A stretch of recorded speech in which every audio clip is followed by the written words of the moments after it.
లక్ష్యాన్ని ఎంచుకోవడంలో, లక్ష్య సాధనలో కావలసినది మాత్రమే పట్టుకొని వద్దు అనుకున్నది వదిలేయడానికి, మన పరిమితులు తెలుసుకొని ఆచరించడానికి, నిజాన్ని తెలుసుకోవడానికి, దానికి కట్టుబడి ఉండడానికి కావాలి దృఢ సంకల్పం. కానీ అది ఎలా అన్నది తెలుసుకుందాం. ముందుగా ఏదైనా ఒక లక్ష్యాన్ని సాధించాలి అంటే సాధించే ముందు దాని గురించి అవగాహన ఎక్కువ ఏర్పాటు చేసుకోవాలి. సాధించడానికి కావాల్సిన ప్రణాళికను రూపొందించుకోవడానికి ఎక్కువ ప్రాధాన్యం ఇవ్వాలి. ఎందుకంటే విజయం రావాలి అని రాత్రి పగలు కష్టపడితే మాత్రమే సరిపోదు.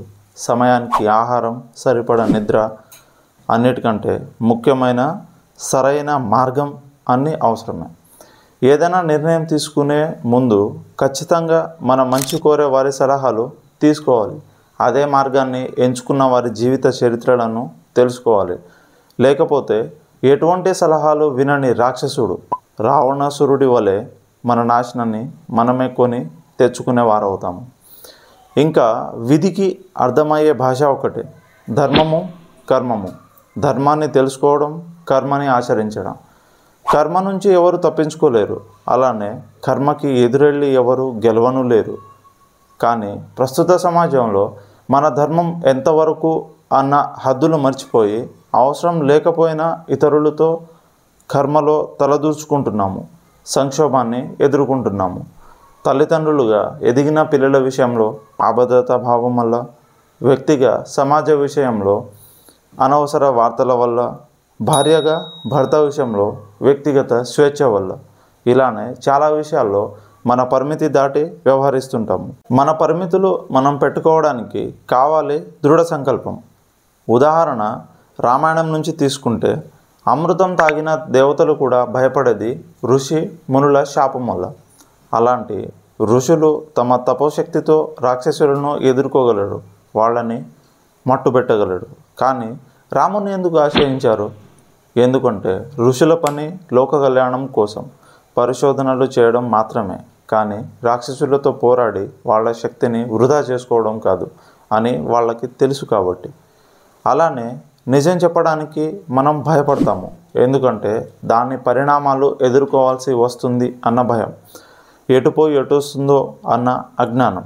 కానీ మనం గుర్తుంచుకోవాల్సింది, రాజదండన ఉన్న వాళ్ళకి యమదండన ఉండదు. ఉదాహరణకి అత్యవసర సమయంలో నేను కొంత డబ్బుని తెలిసిన వాళ్ళ నుండి వాళ్ళకి తెలియకుండా వాడుకున్నాను. కానీ వాళ్ళు వేరే అవసరం కోసం దాచుకున్న డబ్బు అవసరానికి అందక చాలా నష్టపోయారు అనుకుందాం. ఇక్కడ వాళ్ళు నాకు రాజు అవుతారు. ఆ డబ్బుని నేను వాడుకున్నాను అన్న విషయం వాళ్ళకి చెప్పినప్పుడు వాళ్ళు నాకు వేసే శిక్షనే రాజదండన. దానికి ఎప్పుడూ నేను సిద్ధంగా ఉండాలి. అదే వాళ్ళకి చెప్పకుండా నాలో నేనే దాచుకోవడం వల్ల కాలం నాకు వేసే శిక్షనే యమదండన. ఎందుకంటే మన ఆలోచనలు, మనం చేసే పనులు అన్నీ మన మనసులో భావాల రూపంలో నిక్షిప్తమై ఉంటాయి. భావాలు రసాయనాల రూపంలో. ఆ రసాయనమే మనకు ముందుకు నడిపించే ఇంధనం. చేసే పనులు మంచివి అయితే అది మోక్షానికి దారి చూపిస్తుంది. అదే అధర్మము అయితే నరకానికి దారి చూపిస్తుంది.